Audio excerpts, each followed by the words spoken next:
Are they ever going to lose again?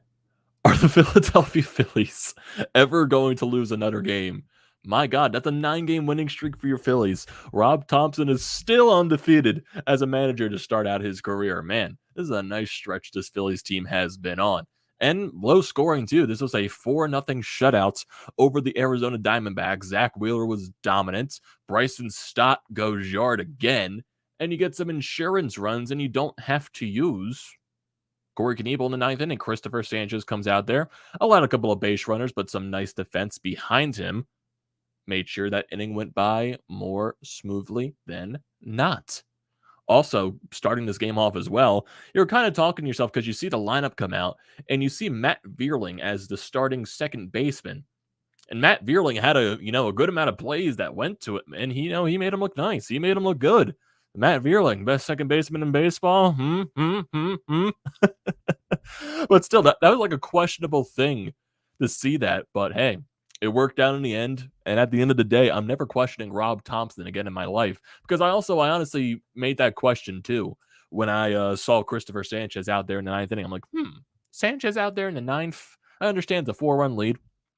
Sanchez out there? Never questioning him again because he gets the job done. But still, this is a very fun stretch by this Phillies team. 9 in a row. They're now back over 500. They are 30-29 on the season. It kind of does suck, though, because now you're seeing the Braves. They won their 10th straight game. So basically, both teams in the NL East, the Braves and the Phillies, are finding ways to win at the right time, and they're both getting hot at the right time. So, yeah.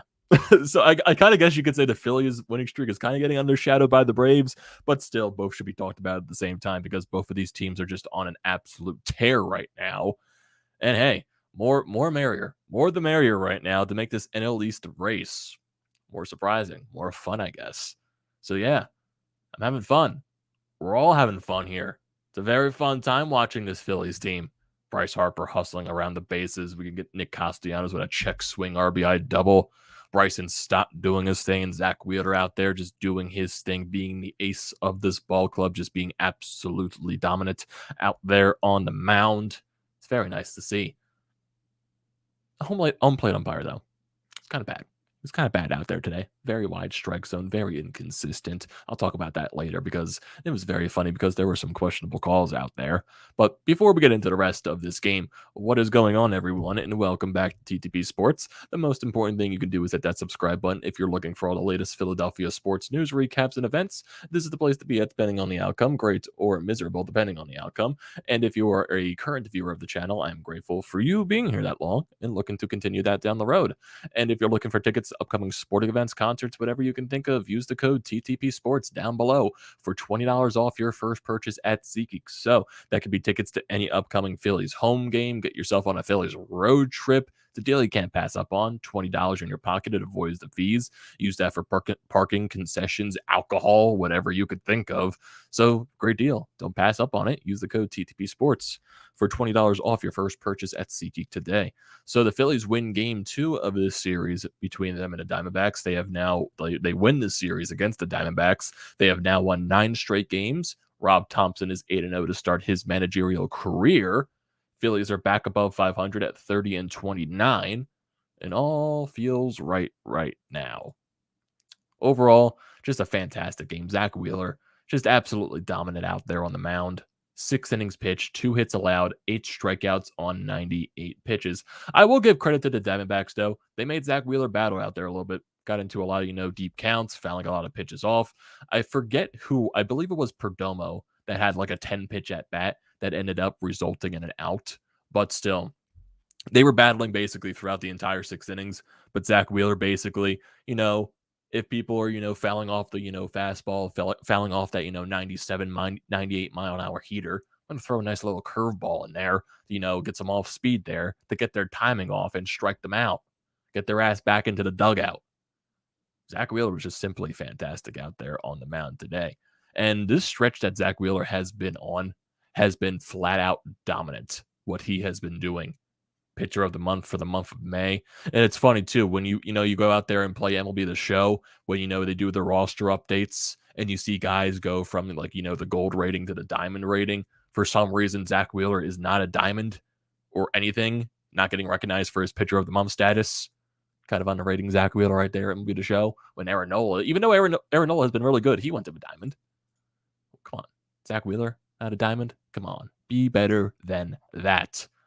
So basically, I guess you could say this game kind of flew by. It was kind of a short game. Game started at 4 o'clock. I don't know why I said 2. 4 o'clock game, ended around 7. So 3-hour timetable right there. Really, it kind of felt like it flew by. Really, game was going by quickly. Phillies get on the board first in the bottom of the first, getting to Madison Bumgarner early. Rhys Hoskins with a double. Harper able to move Hoskins over the third base with a ground out. And then Castellanos gets one through the hole to score Rhys, making it a 1-0 ball game. Go to the bottom of the second inning. Odubel Herrera reaches in on an infield single, basically, but I think they are charging it as an error. Matt Vierling, he grounds into a fielder's choice. So basically, for this situation, think about this. It was almost a double play by Matt Vierling on that situation. He hustles down the first base line, and he is safe. So you got a 2-out situation right now for Bryson Stott. And what does he do during this at-bat? 3-2 count, foul a couple of pitches off, got a hanging curveball right in his zone, golfs it out to right field, goes into the first row of the outfield stands, 2-run shot, makes it a 3-0 Phillies lead. And if you think for Matt Vierling, if he doesn't, hustle down that first base line, that home run by Bryson Stott doesn't happen. And Bryson Stott, for, basically just since the managerial change and since the June month turned around, he's been a completely different player. The confidence in this kid right now, it's amazing. It's amazing to see this confidence in Bryson Stott. And that goes back to Rob Thompson, putting some confidence in these young guys, making sure that they play every day, especially a guy like a Bryson Stott, who is one of your top prospects, getting the chance to play every day. And granted, it's also helped when, Gene Segura is going to be out for a while. Camargo's injured. Didi was injured for a little bit of time there. So Bryson Stott is now, playing his way into the lineup every day. Rob Thompson's giving them that chance. And Bryson Stott's making, worth it right now. First 2 months were a struggle of him adjusting to Major League Baseball. Looked a little overmatched at the plate there in the first 2 months. Month of June has been completely different for Bryson Stott, and it's been really nice to see out of the kid right there. Phillies had some chances, throughout the rest of this ball game as well. Third inning, the 2 leadoff guys get on, double play in that situation. Go to the bottom of the 5th inning, they had a couple of guys on in that situation as well. Nothing happens there. 6th inning, there was a chance as well. Nothing happened there. Then you go to the bottom of the 8th inning. Phillies in their situation, so Zack Wheeler basically dominant through 6 innings. You go to the top of the 7th for the Diamondbacks. Familia comes out there on the mound for the Phillies, gets the first 2 guys out. Single, infield single. You can't do anything about the infield single. It was just a chopper, and really nothing happened in that situation. Then you get a 2-out walk, bases loaded. So Familia gets the first 2 outs, and then allows the bases loaded. 3-0 lead. Can't be allowing a run right here. Can't allow the Diamondbacks to be feeling themselves. Bilotti comes in, 2-1 count to Ketel Marte. He absolutely crushed the ball, honestly, to center field. Just died out there, right there for Odubel Herrera. Out. Bilotti gets out of that situation, comes in, gets the job done. That's exactly what the doctor ordered right there. Top of the 8th inning for the Diamondbacks. Brad Hand out there on the mound. 1, 2, 3 inning. And there was definitely during, it was a much cleaner inning for Brad Hand than what he had yesterday. So that's a clear sign that Brad Hand is a much better pitcher when he comes in for a clean inning rather than when he's coming in with inherited runners on base, because his numbers are kind of, a little bit inflated when it comes to inherited runners. He allows those guys to score. But when runners have not been on base, when he comes in for a clean inning, his numbers have been very elite. So there's your situations right there. Brad Hand should come in more times than not when the inning is clean to start an inning, so you don't run into those situations. There was also a weird strike call. I think it was on the last batter of this top of the 8th inning, to where for the home plate umpire, there were a lot of situations where players did not like the strike calls. Bryce Harper had one in the I believe it was the bottom of the 1st inning, where there were 2 outside corner strikes that were called. He grounded out, which eventually moved Rhys Hoskins to third base. And Bryce Harper chirping at the home plate umpire there, going into the dugout, still chirping him. Surprised he wasn't thrown out of this ball game for that. But there was a pitch, yay low at the knees. maybe the ankles. He called it a strike. I'm like, ugh, ugh. And there was also it was basically like a replication of the one strikeout Seraphini got yesterday, where it was like yay outside off the plate. And there was also a strikeout to JT when he had a couple of runners on base, I believe is in the middle of this ball game, where it was a full count. It was a very close pitch, more closer to the outside zone more than not. And the umpire decided to call it a strike. It kind of felt like he was favoring the outside zone more than the inside. So that was kind of what the strike zone was today. And there were a lot of bad calls in this game. Honestly, every umpire is going to have their games, but it was just bad on both sides today. Really bad. I was honestly surprised Mad Bum didn't really get into an argument with the home plate umpire in this game, because knowing Madison Bumgarner in those situations where he kind of loses his temper. So we go in the bottom of the eighth inning. Lefty on the mound for the Diamondbacks. Bryce Harper leads off with a single up the middle. And then Nick Castellanos, first pitch in the at-bat. It was a hanging changeup. He didn't want to swing at it. Chuck swings, and the ball shoots down the right field line, stays fair, bounces in the corner a little bit. The right fielder bobbles it, and here comes Bryce Harper hustling around basically every base.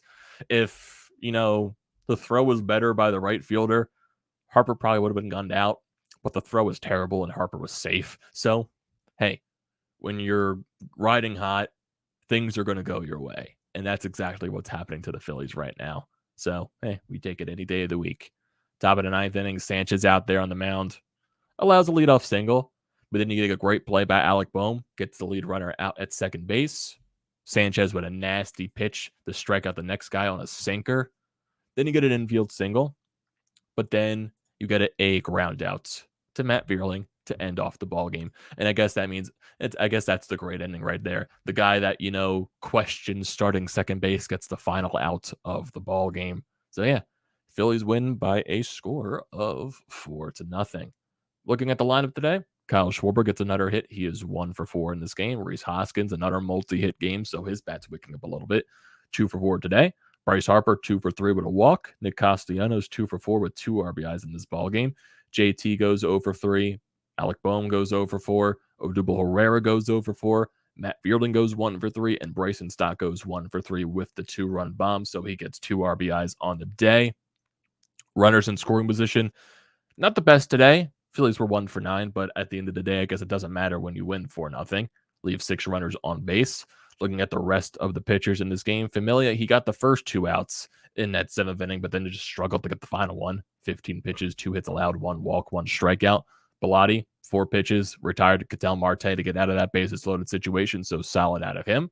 Brad Hand, solid 8th inning, 1 strikeout on 14 pitches. And Christopher Sanchez allowed 2 hits, but the defense helped him as well. Got 1 strikeout, 17 pitches, and he shuts the door on this ball game. So yeah, 9 straight wins. 9 straight wins. Feels really nice. It feels really nice to say that. I think this is their longest winning streak, the broadcast said, since I think 2011 or 2010, I believe. So yeah, the Phillies have not won this many games in a while. So yeah, feels good right now. Feels good. Phillies get themselves back above 500, which is what matters right there. And you win the series against the Diamondbacks, and you have a chance to sweep tomorrow with Ranger Suarez on the mound. And it doesn't look like the Diamondbacks have announced who they're starting tomorrow. And I know tomorrow is supposed to rain, so I'm not sure if tomorrow's ball game can honestly be played, depending on what the weather is going to be tomorrow. I think the last time I saw it was like 60 or 70% chance of thunderstorms. So basically, we're just going to have to wait and see what happens tomorrow with the weather. But right now, Ranger Suarez is on the mound tomorrow, 1:35 start time, to be determined for the Diamondbacks. So we just got to wait and see what happens there. So hey, you win this series, and that's all that matters. Try to go for the sweep tomorrow, and that's a really good start to this homestand when you're going up playing the Miami Marlins this week, who are kind of also riding a little bit of a hot streak. Their pitching is always going to be good. Jazz Chisholm is one of the best players in baseball. He's really fun and electric to watch. So yeah, then the Marlins, they always give the Phillies a tough time. So, and you're going up against 2 of the Marlins' best pitchers in the series in Alcantara and Lopez. When you have Aaron Nola on the mound against Alcantara, and then you're going to have Kyle Gibson on the mound against Pablo Lopez. So you're going to have to basically wait and see what happens during that situation. So yeah. And I think I am going to one of the games in this Marlins series. I do believe it's the Wednesday game against Miami at 1 o'clock. and that's another Kyle Gibson start that I'm going to. I've been to like 3 Kyle Gibson, or actually, this is a second Kyle. No, this will be the third Kyle Gibson start that I've been to. One of his starts I went to was against the Padres. I went to the game against the Angels, where I left early. Not talking about that. And then this game upcoming most likely, which is what I'm assuming. So yeah, I've seen a lot of Kyle Gibson out there on the mound. I've seen Aaron Nola twice. Haven't seen Zack Wheeler this year. Haven't seen Zach Eflin, and have not seen Ranger Suarez at all this year. So you get this 3-game series against the Marlins. You'll get a 5-game series against the Washington Nationals, a doubleheader on Friday. So that's going to be a very long series right there with the Nationals, who are not a good team. So hopefully that's a series you can take advantage of on the road, gain some ground right there as well. So yeah, important series of stretches coming up. Your schedule is getting easier, and you won 9 straight so far. Let's just see how far it can continue. That's basically all it is right now. How farther can this winning streak continue? Because, yeah, you are eventually going to lose. That's granted. The Braves are eventually going to lose. They're not going to win all these games in a row for this long. So, yes, you're eventually going to lose. Let's see how far they can go, though. Let's see how far it can go. And if you're looking at the standings right now, just to look at them, if you're looking at the NL East, Phillies are 30-29, 8.5 games behind the New York Mets. Braves, they're 33-27, so now they are 6 games above 500. They're 6 games behind the New York Mets. Phillies are at a plus 40 run differential, so that's really good right there. So looking like the NL East right here, looks like every team so far is on a winning streak. Mets won their last game. Braves won 10 in a row. Phillies won 9 in a row. The Marlins won 5 in a row, so they're hot coming into Philadelphia. And the Nationals have won 2 in a row. So the entire NL East is hot right now. The entire NL East is hot currently. And if we want to look at the wild card standings just to see where everything is placed. So Padres, of course, they hold the first wild card spot by 5 games. Braves are in the second wild card spot. Giants, they're in the third wild card spot. Looks like they're tied with the Brewers. And the Phillies are currently 2 games behind the Giants and the Brewers for that third wild card spot. So, yeah, it's going to be a tight race basically throughout the rest of the time. So take advantage of the schedule when it gets easier. And that's exactly what's happening with the Phillies so far. Take advantage of that schedule. You definitely got to do that. Take advantage of it. Take advantage of it. Take advantage of it. And let's see what happens. Some guys in the chat right here. Scott says the pitching was really good. It was nice to see the top 4 in the order go 7 for 15. How encouraging is that? Sanchez threw strikes. Yeah, that was very encouraging seeing the top guys in the lineup do their damage in this ballgame specifically and do damage during the series as during the first 2 games of the series as well. So that's really nice to see. Bilo says Christopher Sanchez really seemed to appreciate Rob Thompson trusting him to get the final 3 outs. I sense some confidence in him. Oh yeah, definitely. That's what Rob Thompson has been doing basically throughout the entire, time here. Ensuing confidence, letting the young guys do their jobs, and letting their guys do their jobs basically. That's basically the entire description. Like I said with Bryson Stott. Allowing those guys to, play every day, get those chances, and look what Bryson Stott's doing. Putting a young guy out there in the 9th inning, no experience, wasn't a save situation. You got a 4-run lead, so it's understandable to put a guy like that out there and not put your closer out there. Got the job done. He got the job done. That's all that matters from there. So I think I'm going to end it here, everyone. So if you are late tuning to this live stream or you're just viewing it after it's not live anymore, definitely don't forget to leave a comment in the comment section down below. I like to see those as always.